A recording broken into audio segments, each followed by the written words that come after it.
Why get up? Why keep fighting? You believe you're fighting for something, for more than your survival? Can you tell me what it is? Do you even know? Is it freedom or truth? Perhaps peace? Could it be for love? Illusions, Mr. Anderson, vagaries of perception. Temporary constructs of a feeble human intellect trying desperately to justify an existence that is without meaning or purpose. And all of them as artificial as the Matrix itself. Although only a human mind could invent something as insipid as love. You must be able to see it, Mr. Anderson. You must know it by now. You can't win. It's pointless to keep fighting. Why, Mr. Anderson? Why? Why do you persist? Because I choose to. Then you're aware of it. Of what? Our connection. I don't fully understand how it happened. Perhaps some part of you imprinted onto me, something overwritten or copied. It is at this point irrelevant. What matters is that whatever happened for a reason. And what reason is that? I killed you, Mr. Anderson. I watched you die. With a certain satisfaction, I might add. And then something happened. Something that I knew was impossible, but it happened anyway. You destroyed me, Mr. Anderson. Afterward, I knew the rules. I understood what I was supposed to do, but I didn't. I couldn't. I was compelled to stay, compelled to disobey. And now here I stand because of you, Mr. Anderson, because of you.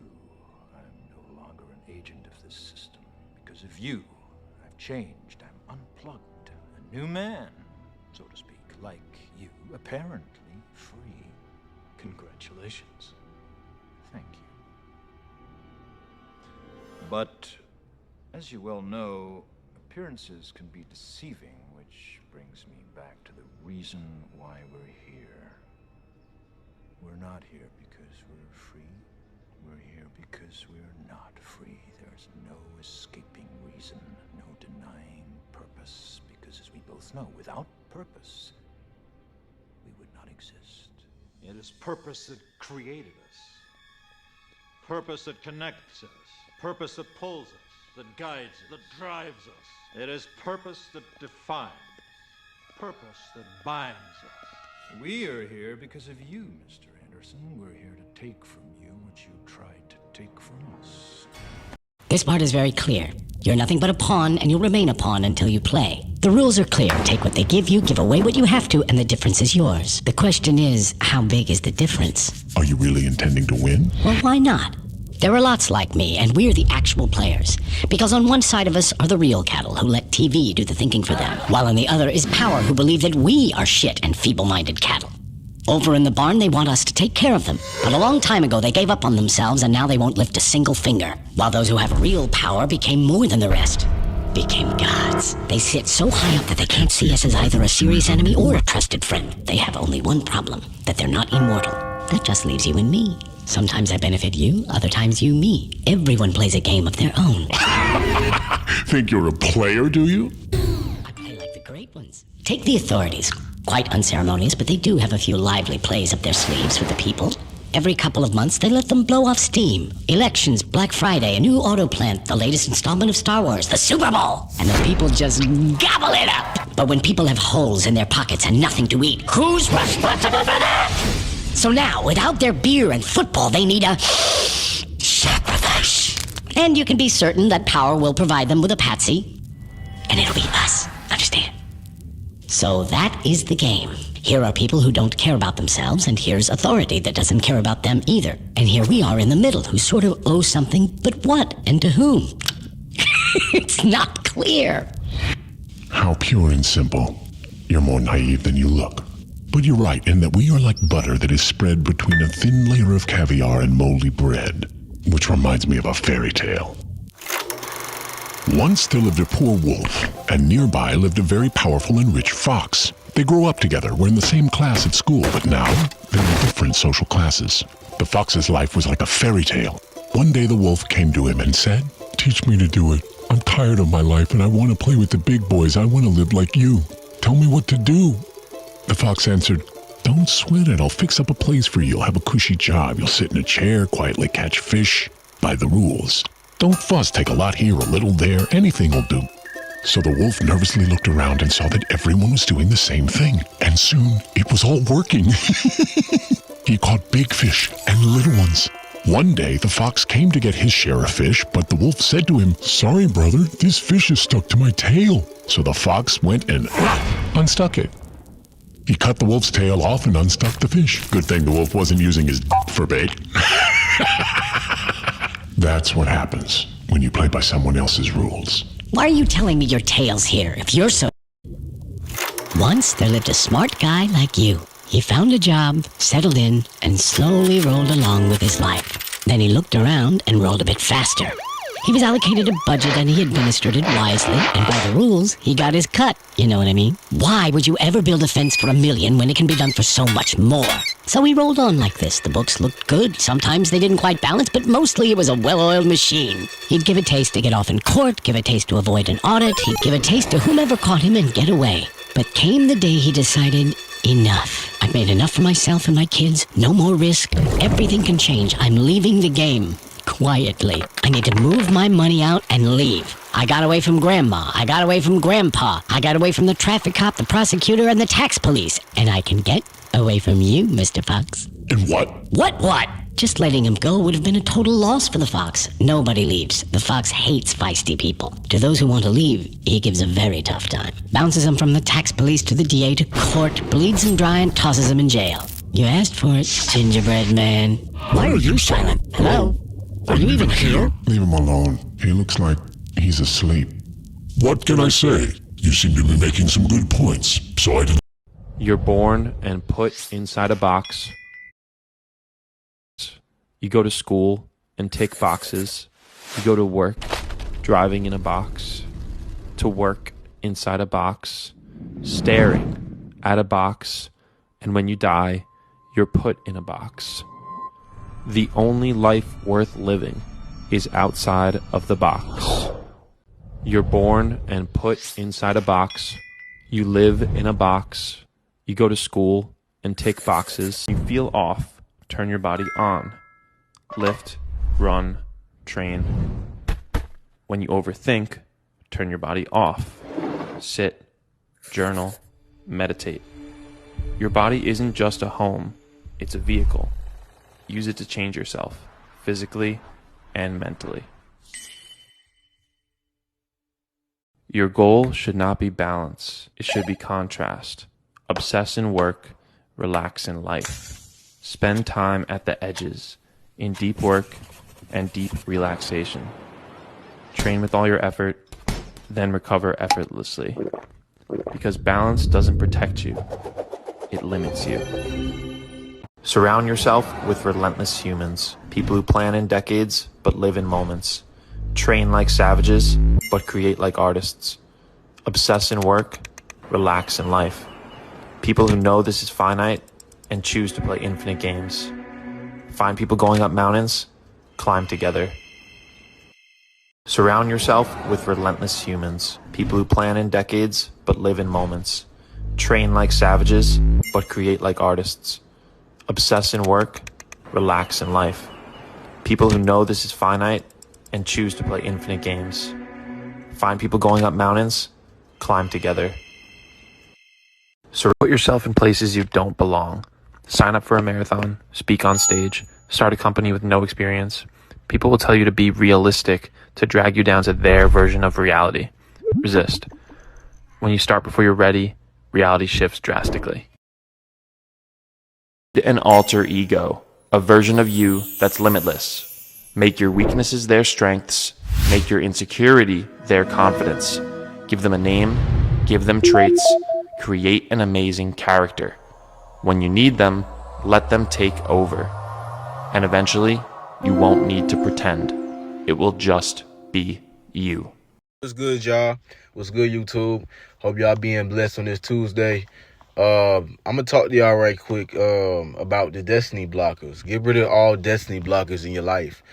It could be a job, it could be an individual, it could be a family, people in your family, it could be anybody. Get rid of destiny blockers. Those that want to see you do good, but just not as good as them, or if not better. Those who just, see your vision, but don't do anything to incorporate that vision. Don't really speak life into that vision as well as life is into you. People who kind of just linger. People who are just there to place judgment and criticize. Get rid of the destiny blockers in your life. Realize those who are there for purpose and those who are there to take up your time. Time wasters, is what I call them. Destiny blockers and time wasters. They waste their time, they waste your time, and all around it's a waste of time to deal with them. And so it's just, I relate this topic, destiny blocker, to Neo in the Matrix. Neo had a vision. Neo had a purpose in life. Neo realized his purpose and his vision and his mission in life, and he had those who added among him, not those who took from him. We call destiny blockers takers because they take from your vision, they take from your purpose, they take from your mission, they take from who you are as an individual because they don't have what you have. It could be anything. It could be externals, it could be internals, but all of it dwells within how you view yourself and how you view your life and where your life is taking you. You need people in places and circumstances around you that's going to take you to the next level in life. We are never meant to stay the same. Those who stay the same are meant to really hold you back because they're not changing. They're not evolving. Agent Smith did not change. He did not evolve. He stayed the same person. So that breeded jealousy. We seen this first instance of envy and jealousy and hatred and malice and also murder from the Bible when it comes to Cain and Abel. Cain and Abel were two servants of God. They served God with their works. One had more works than the other. And God appreciated the works of Abel because he came with humility unto his works. You know what I'm saying? His hands were blessed. As well as everywhere else he went. I guess, Cain, on the other hand, didn't appreciate that. He thought his works were unseen. You see what I'm saying? So that breeded jealousy, it breeded envy, it breeded hate. And sooner or later, it resulted in murder. This is the first synopsis of, evil characteristics that we should not share amongst each other. Especially we call each other brother in Christ. You see what I'm saying? Just to leave it off, get rid of the destiny blockers, get rid of those who take. And, there's a lot of people that block your blessings because they have none or they can't really realize and rationalize that they have blessings even in front of them. It could be small blessings. It could be anything. It could be having a roof over their head. That could be a blessing. Anything that, and a lot of times this comes from a comparison, and a comparison is the thief of joy. So if you're always comparing yourself to people, it steals your joy. If you're always jealous of people, it steals your joy. If you're always envious of others, it steals your joy because you can't have enough time and enough focus on what you have to do in life and what you already have in life. So it really makes you a shell of yourself. Please don't be a shell of yourself trying to get others down because it doesn't help you in the end. It still keeps you at the same level, and everyone else is winning. So you want to win with them. So I leave y'all off with that message. Be blessed. Deuces. It's what's life and what's death, but you got to understand your own nature first to determine what's life and what's death. You need to determine it in others as well. Before you run around trying to give people this spiritual meat, you need to understand, are they babies or are they grown-ups? Just because they walking around in grown-up bodies don't mean that they spirit ain't a baby. And you giving them a spiritual meat and they fuck around and die on what you trying to give them. You need to discern that shit. You see what I'm saying? It's not about what's good. Oh, this good information. Yeah, but you're fucking what you're trying to get at to a baby. That's meat information you trying to give to a baby. So while you saying this good information, this baby over here motherfucking choking and don't nobody know the Heimlich around this bitch. You know what I'm saying? You got to know thyself, man. Know thyself. And before you start prescribing shit for other people, you need to know them as well. But if you don't know thyself, you're not going to know them. The only way you're going to know them is by knowing thyself first. You understand? You ain't got that down. You don't know nobody else. So just, you do good to stay by your motherfucking self. That's what you do.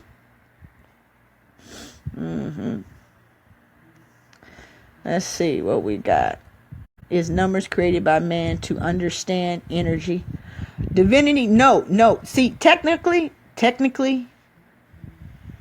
speaking, nothing's here but God. You feel what I'm saying? Man is the tail, and what we consider God, or the absolute, the most high, the higher self, is the head. It's like Jesus talked about, I am the vine and you're the branch. Basically what Jesus is, the higher self is like the root, and we're the leaves or the branches of the tree. And so anything that man makes, I know, even though I go low sometimes and I try to pretend like there's somebody out here to get me and all this other crazy shit like that, the fact of the matter is there's nothing here but God. And so even numbers that are created by man, even scriptures that are said to be created by man, once you understand that man and God are technically one, then you understand that numbers have their perfect place. And it's like, this is like a simulated reality in a way. It's your internals projected out to you. But the projection itself is like a computer. It works off of like computer codes, except for the computers use ones and O's, and only ones and O's. In this nature, which is a matrix of its own, we have a human matrix, and then we have nature matrix. There's actually 3 of them, just like in the movie Matrix. There's Zion, Machine City, and then what we normally call the Matrix. But anyway, this nature matrix, instead of being made of ones and zeros, is made of 0, 1, 2, 3, 4, 5, 6, 7, 8, 9. So if you can learn what the numbers mean, then you can begin to break down the numbers in people's names and ages, and you can dig into some of the secrets of who they are as a persona, the ego itself. You feel what I'm saying? The same way astrology works. If you can find out what time a person was born, on what day, in what month, and you understand what the months and dates mean, then you can learn a whole hell of a lot about the person. And it's the same thing with numbers. It's the same thing with letters. Just like the Hebrew alphabet, you collapse that bitch on top of itself, it makes a pentagram. The English alphabet, you collapse it on itself, it makes a square. You feel what I'm saying? Things like this. It's all the same. The numbers corresponds with the shapes. Allow that to chokeslam the negativity coming from the naysayers, so you can finally be freed of that numb feeling that got you dealing with pressures you shouldn't be forced to deal with. My God. Glory be to God, man. You are the chosen champion of the people. Is you following? God has chose you to be the rock he's going to use to woo the world like Ric Flair for his glory. You feel me? All you got to do is stay strong and carry on, and quit trying to turn off your light just because they don't want to see you shine. Well, you got to ask yourself, if you're not speaking the truth, who is it that's talking? If you're saying something that you do not believe to be true, it's not you talking. It's something else. It might be the part of you that wants to manipulate the other person into delivering what you think you want from them. Well, what is that spirit of manipulation that you've allowed to possess you? It's not you. Let's say you decide to live your whole life in that instrumental manner. You're going to craft your words like the student who says, well, I'm going to write what the professor wants to hear so I get the grade. It's like, well, you just turn yourself into that. Well, who is it that's doing that manipulating? It's not you, because those aren't your words. So even if you get the grade, it's not you that got the grade. It's the false you. It's the manipulative you. So you do that your whole life. You don't have your life. And then you think, well, God, that was a miserable life. I manipulated everybody. They were so damn stupid. They were sucked in by it. They're all contemptible. Everyone does it, you know, which they don't, by the way. And so that's a pathway to bitterness. Partly because if you're a manipulator and you use your language falsely, you don't live your own life. You live the life of whatever possesses you when you think it's you manipulating. And so you live the life of the spirit of manipulation. And there's no difference between that in some fundamental sense and demonic possession. So if that's what you want, go right ahead. Well, in disguise. They absolutely do. I have a lot of proof for things I cannot prove. that in fact the invisible world is visible in so many ways if you know how to see it, if you know how to look, if you know how to break the code. A little bit, right? One, when people say that, they want you to question who you are. They want you to question your identity, right? They want you to question, and they want you to feel like something is wrong with you when in reality, something is wrong with them. And they just hate that light is on you, right? You know that. I had someone just said that they've been told that since a child. So if you've been told that since a child, you are chosen.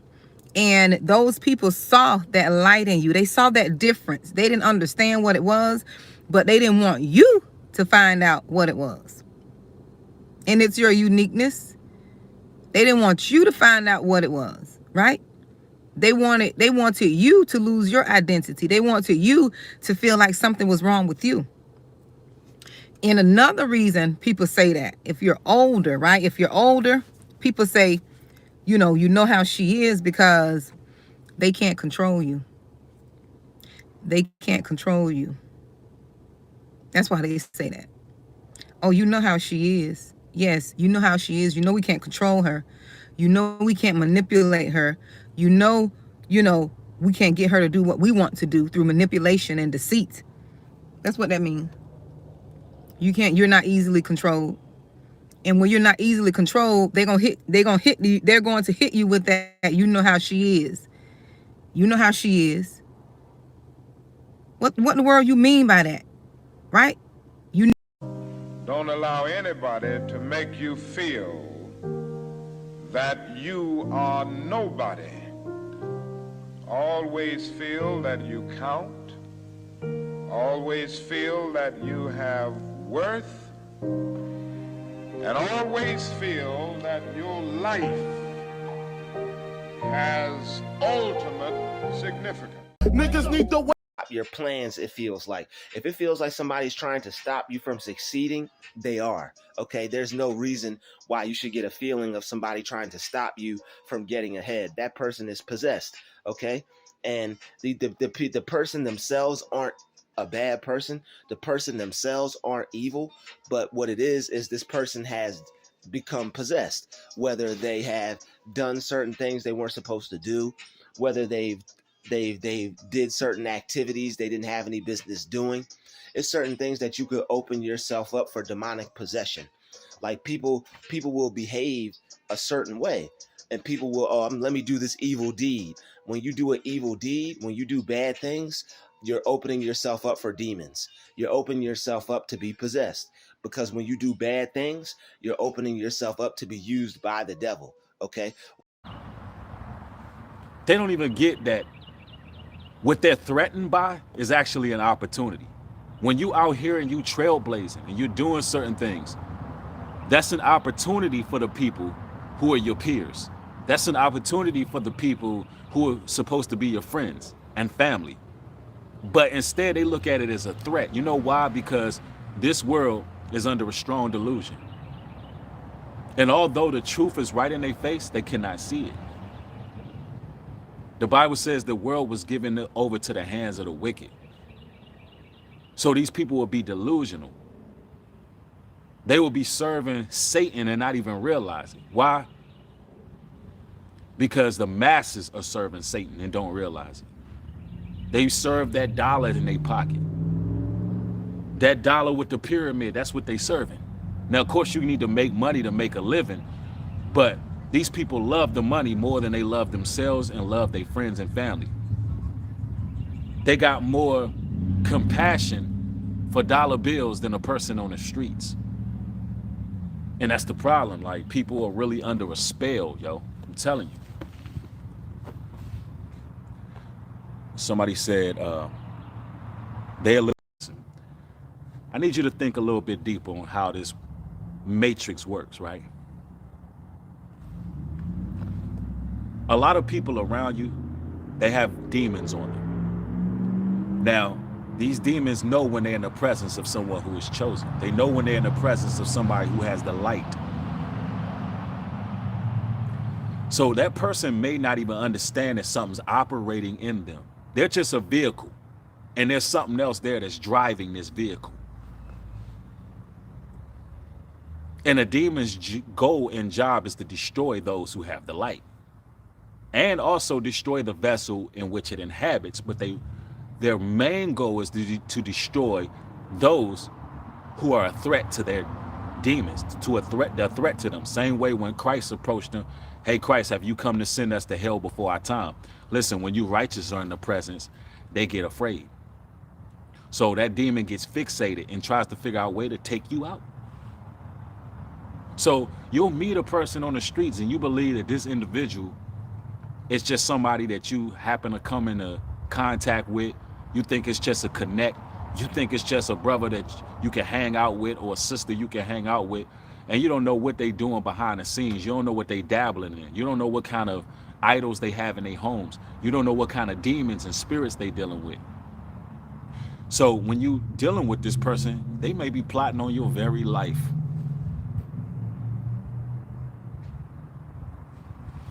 They may be looking at you like, I have to kill this person. And it'll start off slow.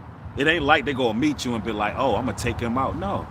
As you elevate, as you succeed, as you live prosperous, as they have to sit there and witness and watch what you're doing, the demons in them begin to curate.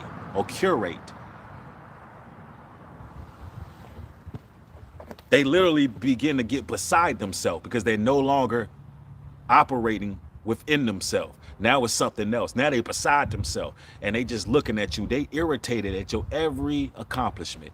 Man, there's so many people who are like that, who don't want to see you win. Jealousy is cool as the grave. It's cruel as the grave.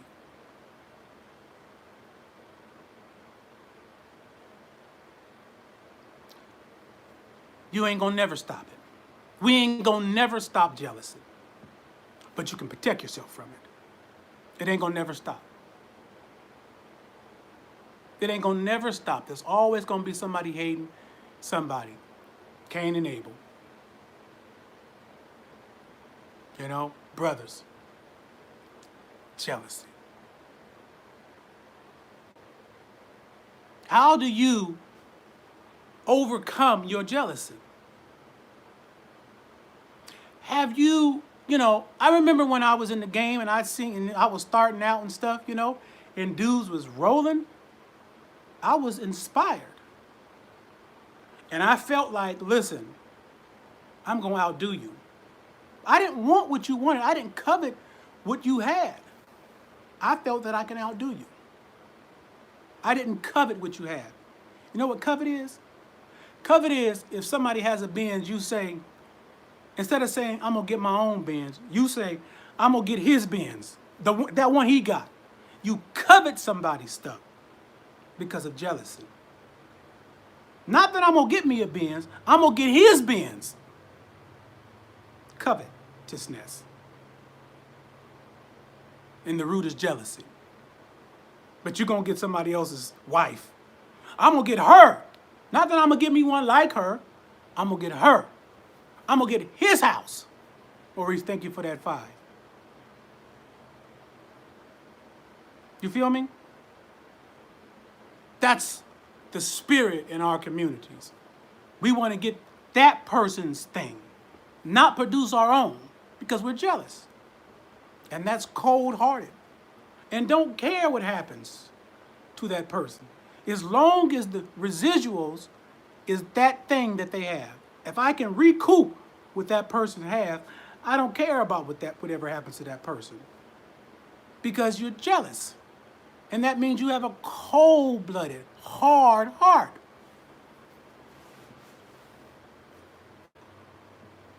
And folk need to be careful of people that are like that.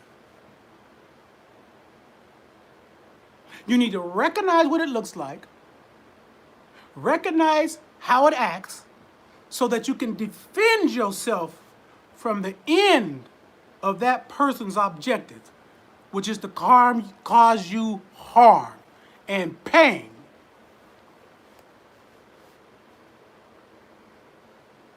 You know, they say iron sharpens iron, like a brother sharpens, and how you develop this, who's the person that done your hair like this, or how did you learn what you learned?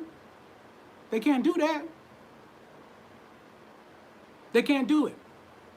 So instead of that, they're jealous of you because they want to be you. And they can't be you. So people are walking around this day more than any time without an identity. And that's because we live in a social media age where the system is selling us the idea of us being imperfect, that we always need something to be better. So when you have social media, the system constantly selling that to our young people, making them feel inadequate. I will never be something because I always got to buy something to be something. That's where jealousy comes. And it's prevalent now more than any other time because when I was growing up, we didn't have all social media. But now it's a consistent bombardment of why you are inadequate and why you are not enough in your life. It's consistent. Why you're not enough.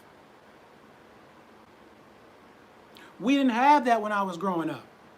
I wasn't constantly bombarded from all over the world with all this selling of why I'm not good enough. Why I'm not good enough. I gotta have my hair red, it's not good enough. I gotta have my hair purple, it's not good enough. I gotta buy this, I gotta look like this, I gotta wear Gucci, I gotta do this. So you are constantly in a position of being a consumer to make you feel like you're enough. So if you're not in the position and you don't have no money, you're really gonna be jealous then. You're really gonna be jealous. So let me break it down to you. Let me show you how far it goes though. So there's a man. He is not attractive, but he got a lot of money. So the man who ain't got no money is jealous of the man who's not attractive, but he got money. So he's jealous of him, right?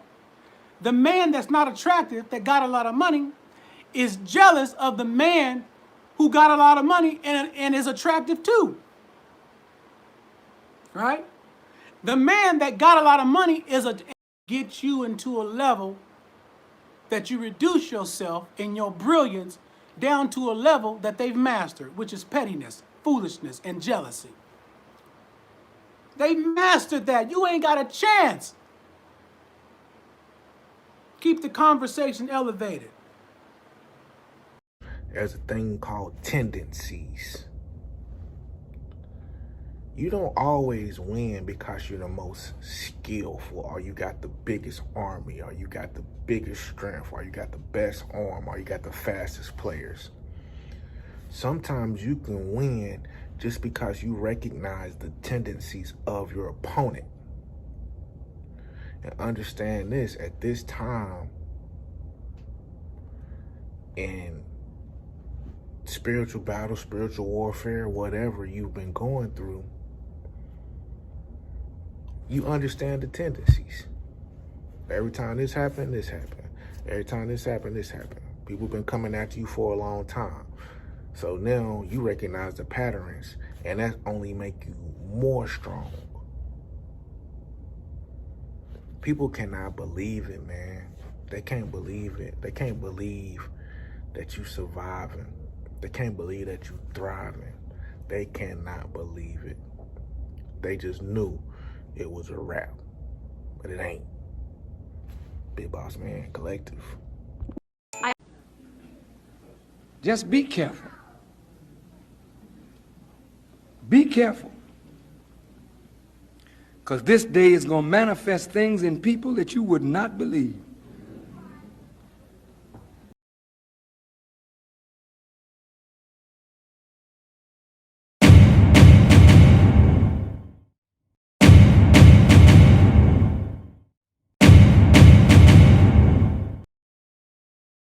Smith, right? Agent Smith represents that shadow work. So it's almost as if that light and that dark, that duality. Agent Smith was a duality version of who Neo was. Neo represented the good that Agent Smith could have been. Agent Smith represents the bad that Neo could have been if he would have taken the red pill. Now, both probably took the red pill, but both got different distorted perceptions on how to go about the environments and the matrix around them. So both had a purpose, but he chose to do evil with his. Neo chose to do good with his. Now, the difference, there really ain't too much of a difference between Neo and Agent Smith, because they're both out for the same purpose, to see the matrix change in a certain particular way because of something that needs to be changed within the system, right? Perspectives are valid. Both perspectives make sense. It makes sense that he wants to destroy something that is far beyond reach or approach. That makes sense. It makes sense for Neo to want to repair something that he could see changing if, you know, there was certain changes within the system, you know, the people within that system to, you know, unify and change that system within the system. But the thing with Agent Smith is his matrix already flunked. It already failed. So he seen failure. He didn't see success within the matrix. So with Agent Smith, it relates to us and how a lot of times we see failure within our own lives. We see failure within our own environments, within our own people within these environments and stuff like that, because there's no more reproach. There's no more improvement. You no longer seen improvement within his environment, within the people in his environment. So you know what? He said, in order to cancel the cancer that is the people, I must destroy it from the inside out. But what happens when you are around these environments and you become just like what you seek to destroy or what you seek to not become? Well, then you turn out to be an Agent Smith. You see what I'm saying? And what God has to do sometimes with our own lives is bring those God-sent people in the environments and change these environments and help unify, just like Neo, and bring positive reformation and positive reinforcement and change instead of negative reformation and negative change. You see what I'm saying? So Agent Smith and Neo were two really identical people. It's both the same perspective, different missions. But surely he became like what he was trying to destroy. And the matrix, the system, the environment got to him. And he became just like the environment. So now he's evil just like the environment. But just like anything else, he had a specific code within him. You see what I'm saying? He had a specific code within him that he resembled with Neo somehow. Did y'all see in the Matrix, you know, this one scene he was asking Neo, what is it that keeps you up? You see what I'm saying? Keeps you fighting. What is it that I resemble within you that wants me to destroy you? You see what I'm saying? And sometimes we got to ask ourselves that question. What is it that we see, like the good in people? You see what I'm saying? Or the good in ourselves, but we can't see it within ourselves. You see what I'm saying? We see the good in other people, but we can't see it in ourselves. But with Agent Smith, he didn't realize his purpose. You see what I'm saying? So he took them out. For Agent Smiths, they begin to be corrupted by the system. They begin to be corrupted by the matrix, by their own world that they have defiled. And they want to defile your world because they see peace in your world. They see unity in your world. They see change in your world. They see positive affirmations in your world. They see positivity. They see purpose in your world. They see something that they want, that they have to have, that they don't have in their own life, that they desire for themselves. But because of their own ways, because of their jealousy and their envy, they're not willing to sit down and ask you the question, what makes you do the things that you do, and how can I get to that level? But just like a crab in a bucket, the Agent Smiths in your life will try to bring you down and bring you to their level and damn near kill, steal, and destroy you because of what you carry on the inside of your own life. Because their environment, their world, their matrix is already shattered, and they want to see your world shatter and crumble with them. You see what I'm saying? So they're going to do everything and they power to see you at the lowest of the low with them, because it makes them more comfortable. It makes them more at peace with themselves to see you no longer at peace. You know what I'm saying? We can really relate Agent Smith, and we can really relate Neo to our own real life events. You see what I'm saying? To what goes on in our own lives. A lot of times with, even, just being a positive individual, a chosen one. You see what I'm saying? Chosen with a purpose. People find hate in that. They find hate in anything that you do.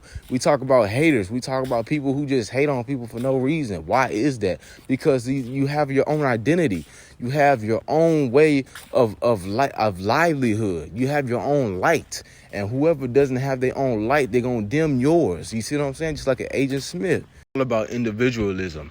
It's all about your ability to be your own individual. It's all about your ability to have your own individual thought, make your own individual moves, have your own individual way of processing things. You see what I'm saying? It's all about individualism. It's all about freedom in that individualism that you have, that was given to you as a free cost. They want to take that cost from you and make it cost your soul. You see what I'm saying? Because again, if you can rebel against this system with your own individual thought, with your own individual identity, then it threatens them, because they can't control you.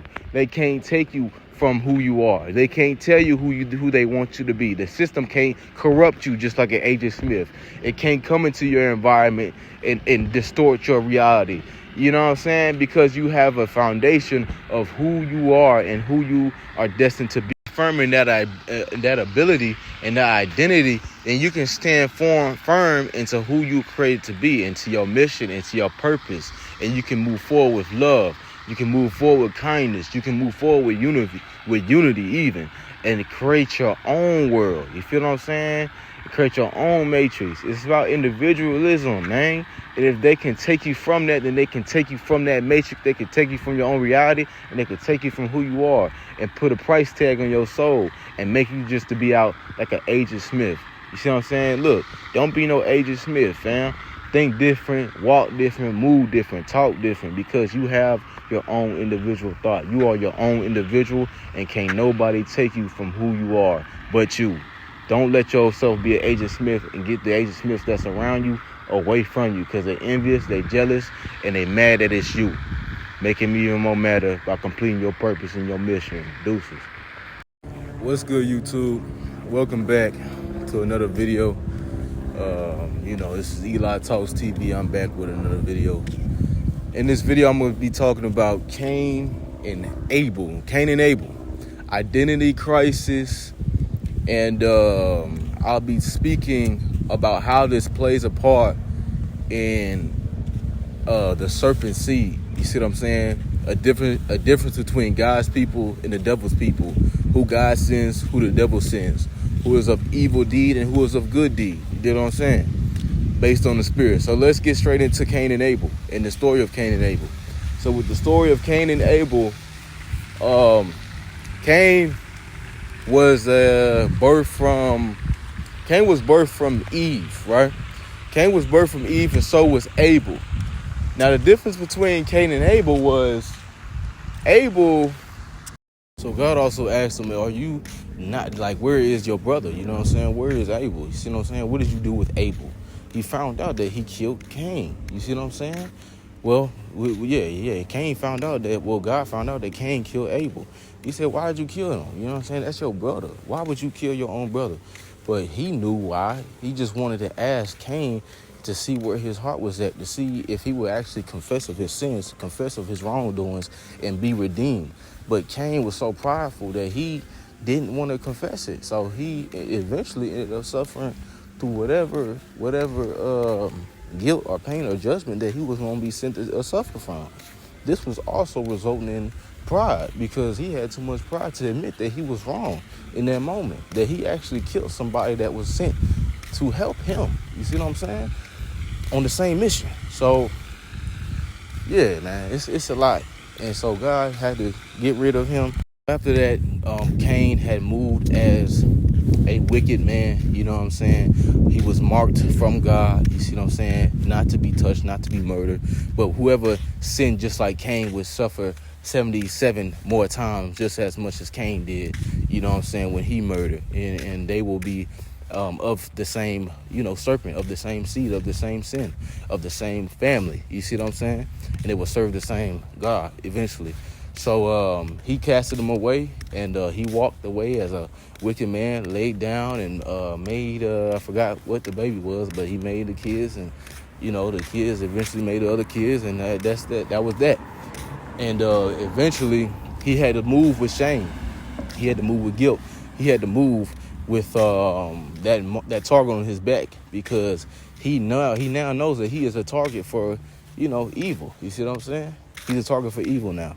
So God dealt with him. So by already being birthed from evil, by already being birthed from, you know, Satan, which is going to carry, he's going to automatically carry his characteristics, his tactics, his fruits, you know what I'm saying? And so he was already born in manipulation. He was already born from evil deed, which is sin. So sin caused Abel Cain to go against Abel. You dig what I'm saying? Because Abel, on the other hand, was born from Adam. That was Adam's seed, you know what I'm saying? And so Adam laid down with Eve and birthed, you know, Abel. And through that seed, that was a representation of God's characteristics, because God walked with Adam, right? So if God walked with Adam, his fruits were shown in his actions, you know what I'm saying? So through Abel's action, so this life was completely experienced differently. Two of the same blood brothers, but they were twins, you see what I'm saying? But it's crazy because they resembled good and evil almost, yin and yang. But let's not get too far into it. But with Cain and Abel, Cain had presented his works from faultiness. You know, Abel presented his works from goodness. You see what I'm saying? Abel, he provided even when he didn't even have it. Now, Cain, he provided when he didn't have it, but he expected something good to come from that because of his own evil intent. He wanted the approval of God. He wanted the approval without doing the work. So Abel was actually doing the work, and he got the approval, mainly because he was already good with his intention behind that work. So God looks at the heart. So automatically, it's almost as if Cain's heart was not right. Yes, their intentions were different as well as their states of mind. You see what I'm saying? So God was able to look at the heart of Abel and tell his intentions were good. He was able to look at the heart of Cain and tell that his intentions were meant for evil, for bad, because he was doing it out of expectation. And when I don't get that expectation return on my investment, then I'm going to curse and blame God. Let alone curse and blame God, but I'm going to kill you for having something that I thought I put in the work for having something that I don't have, for having something that God actually given to you as a reward of your good works. So that actually plays a part, which is so crazy, in how we live our life. You see what I'm saying? Think about those who have a gift. Think about those who were blessed with something. And you got other people that envy. You got other people that are jealous. You got other people that look at you with strife and envy and jealousy in their heart. You got those that look at you with strife. And so you got to question their hearts. Where are their hearts at whenever they give unto God? And do you curse God whenever you don't get what you want? Or do you still praise God and be like, you know what? I'm going to give a little bit more. I'm going to give a little bit more exceptionally. I'm going to come with a heart of gratitude as to what I'm getting ready to give unto the Lord. And if I don't get it, then I'm cool with it. I still serve. I still have that heart of gratitude, and I keep giving. Now, that was Abel's disposition. But when we are met with Cains in our life, or when we are acting as if we are Cains of ourselves, then we get so self-consumed in what we are getting from God that we don't focus on what we have to give to God. So a lot of times he doesn't answer those prayers. A lot of times he doesn't answer our requests because it's coming from ill intent. It's coming from the heart of Cain. You see what I'm saying?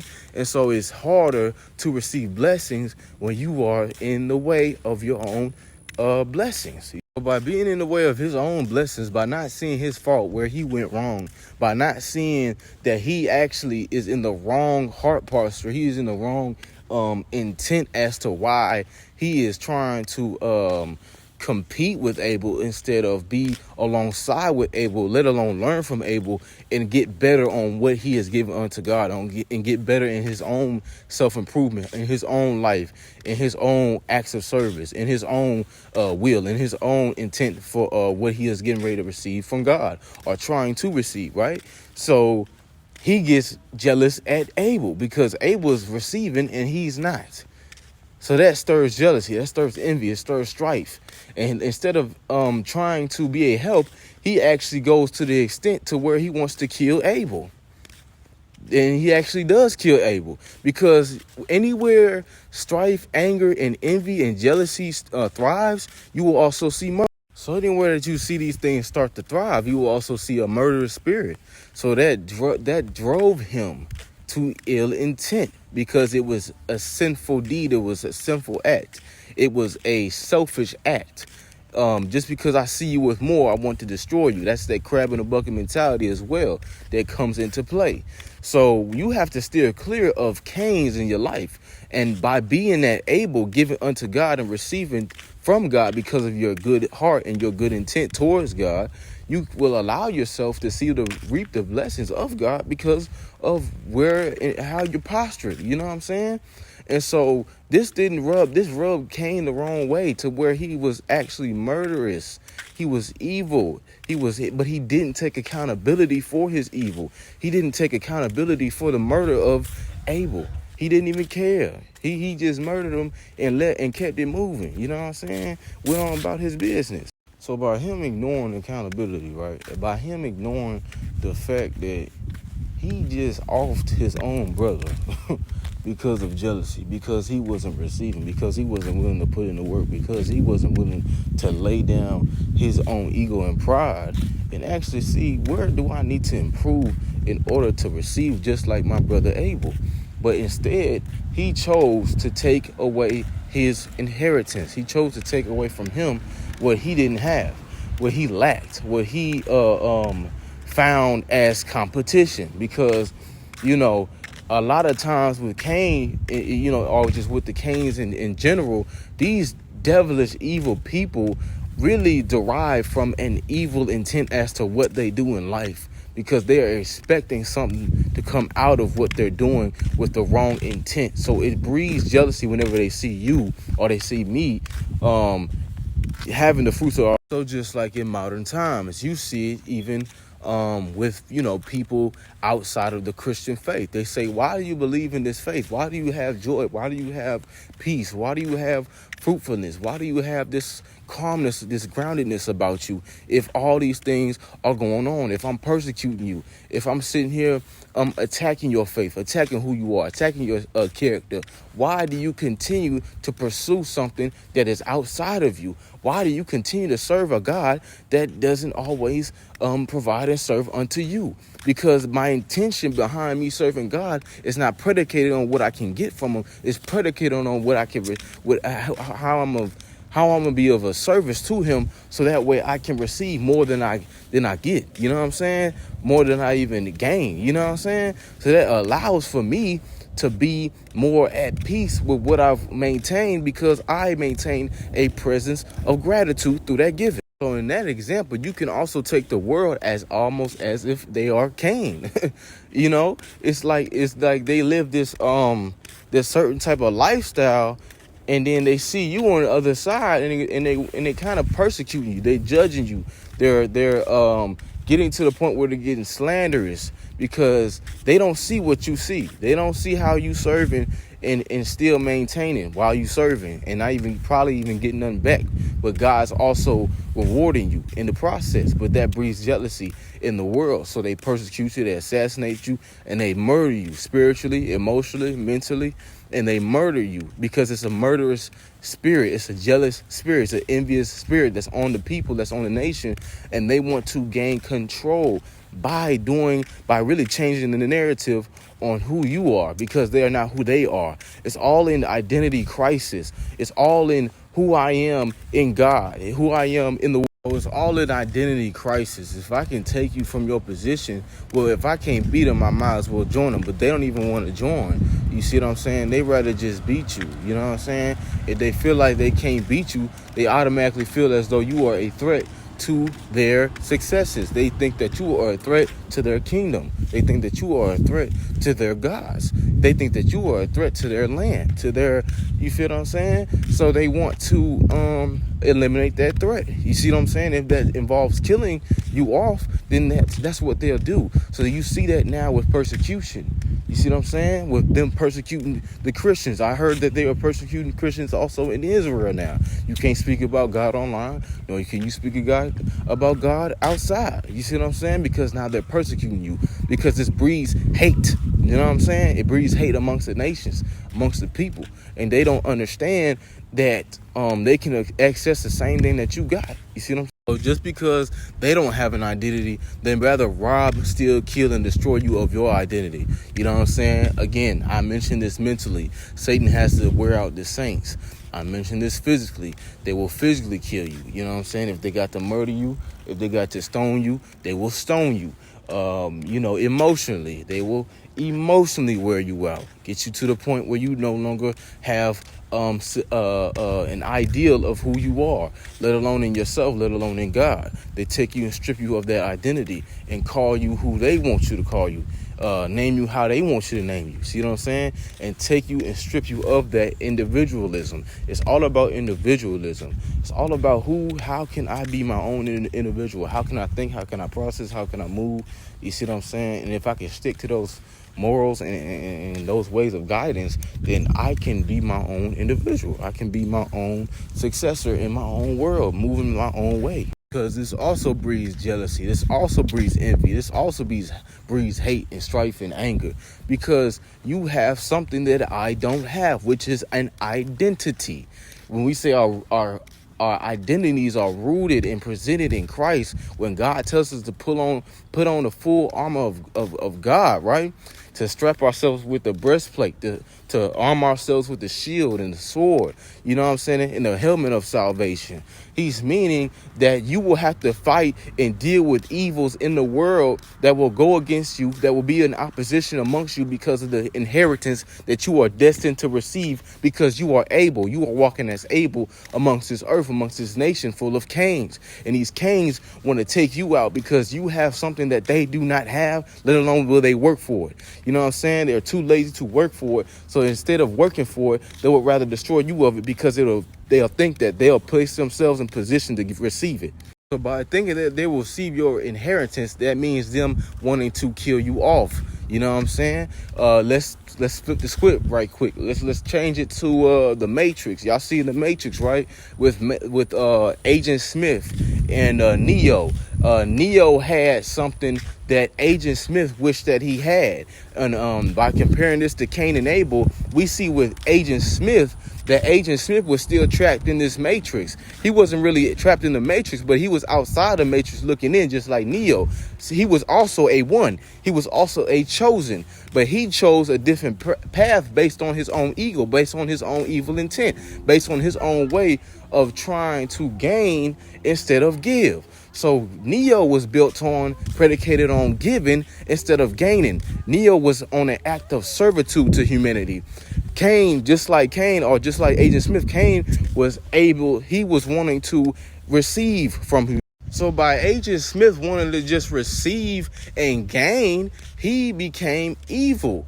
You know what I'm saying? He may have had good intentions behind what he was trying to give out to the Matrix at that time, but he became evil and consumed by the Matrix, consumed by his environment, consumed by the things around him because of his evil intent. And his evil intent breeded jealousy amongst the other agents, amongst the other people that were chosen and called just like him, to be as a twinship, to be as a brotherhood, to be as one, unity, unified, but he divided because of his own evil will. And so this calls for a split in the Matrix. This calls for a split in decision-making mindsets, both with the same mission, same purpose, different sets of minds. So that resulted in this almost evil good dynamic between Neo and Agent Smith, because Agent Smith was on his own.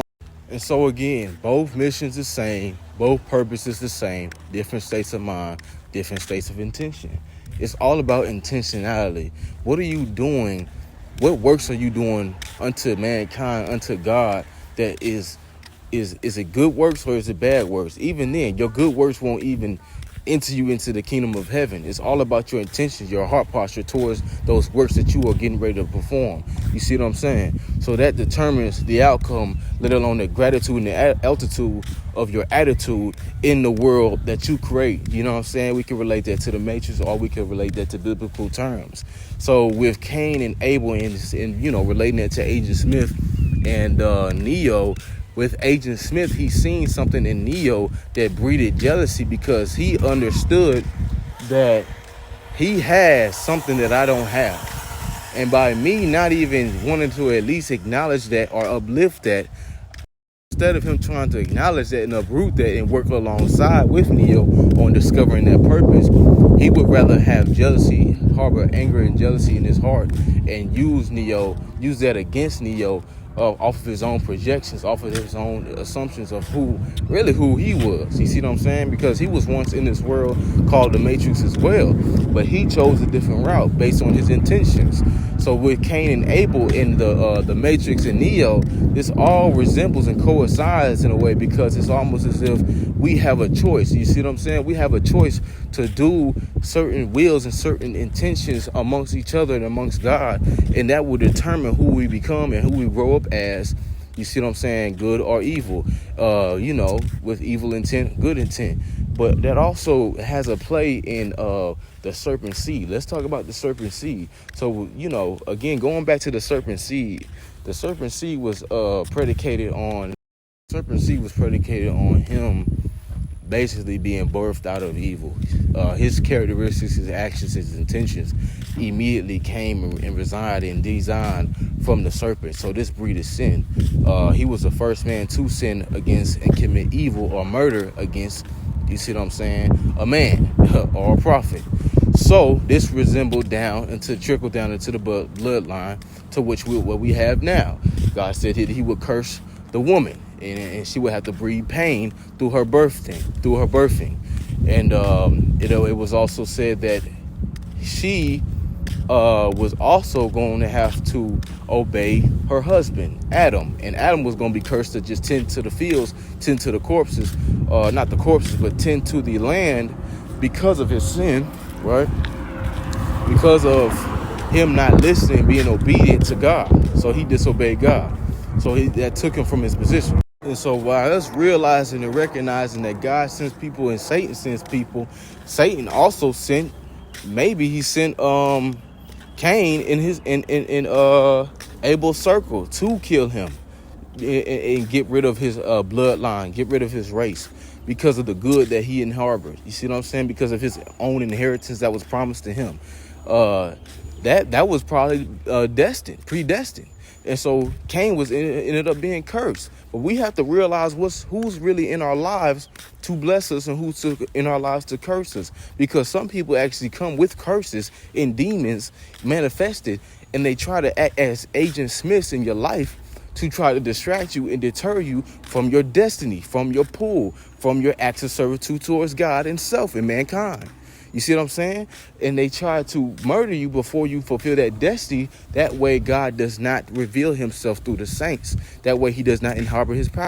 That way he does not establish his kingdom, because God has a kingdom, but Satan is also trying to build his kingdom on earth. But so is God. So what is Satan and God going to do? War against each other. Well, Satan really going to war against God, but he won't win. But he's going to try to war against them. So he has predecessors, and so does God.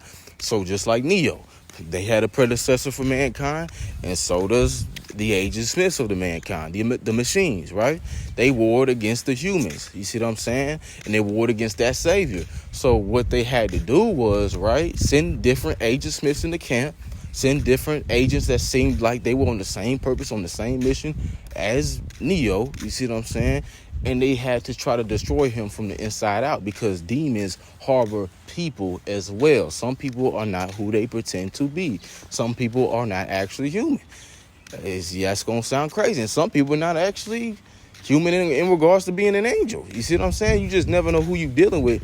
You just never know who you dealing with on the surface. That's why it's so important to test the spirit, because we deal with principalities in high places, meaning that this is a spiritual warfare that's going on. This is inside of this matrix. This is a spiritual warfare that's going on inside of this world. You see what I'm saying? It is all descripted and decoded on spiritual actions. You see what I'm saying? On how we act as of who we are in the spirit, because we are spirit man before we are flesh. You see what I'm saying? So we have got to activate that spirit man before we activate the flesh. But some people work as Satan's kids, and they work directly through the flesh, and their intentions and purposes really are to act out as, you know, Satan's pawns. You see what I'm saying? And destroy and steal, kill, and destroy. You see what I'm saying? And act out their purposes.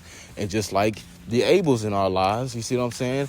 We have some Abels that are acted out as God's children, and they are here to act out their purpose, as the Neos and the Agent Smiths. That was just really just an analogy of what, you know, the comparison between Agent Smith and Neo, and then Cain and Abel, good and evil, evil and good, really represents yin and yang. You see what I'm saying? But the two cannot live without one. You see what I'm saying? In order to produce some sort of good, there has to be some sort of, you know, predecessor that's opposite to that.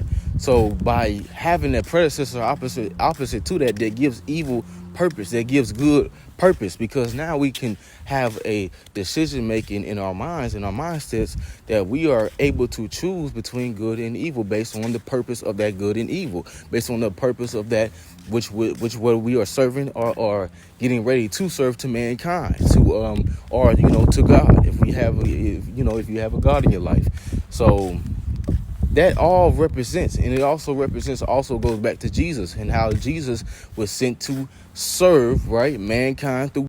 But also, just like the Agent Smith, this also harbors in demon possession, because some people walk around here just like it's a spirit. I just say it's a spiritual warfare. Some people walk around here with actual demons manifested within them, and they have a purpose, a mission to stop the Abels. Just like Cain, they have a purpose and a mission to stop the Abels in life. You see what I'm saying? To stop them, the prophets, the truth speakers. You see what I'm saying? To stop them from speaking the truth, to stop them from prophesying to the people and spreading the good news, because they need for their evil deeds, for their evil works, to oversee the good deeds of the others around them. You know what I'm saying? With different mindsets. So the demons in these people will harbor them, and just like Agent Smith, they will go around trying to touch and link themselves within other people and try to get them on the same mission. You see what I'm saying? Because it's cancerous. It's a virus. Without a host, they cannot live. You see what I'm saying? Without a host, they cannot live. So demons, just like God, needs a host to live within you, to inhabit you. That way they can carry out a certain mission or purpose. So Agent Smith, right, would attach other people to his purpose with evil intent.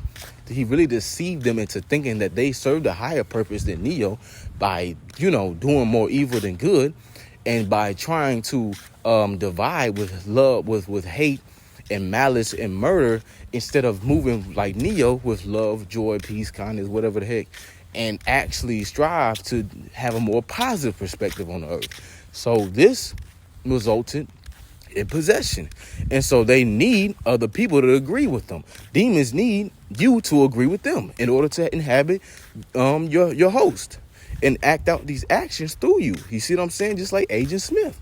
So if you allow for those actions to be acted out through you, you're allowing for demonic possession to take place. So by allowing for this demonic possession to take place, which is going to come through your actions, you know, your thoughts produce your habits. This allows for a militia. This allows for an army of rising in, you know, a divide and conquer type of mentality. And this doesn't bring anyone together.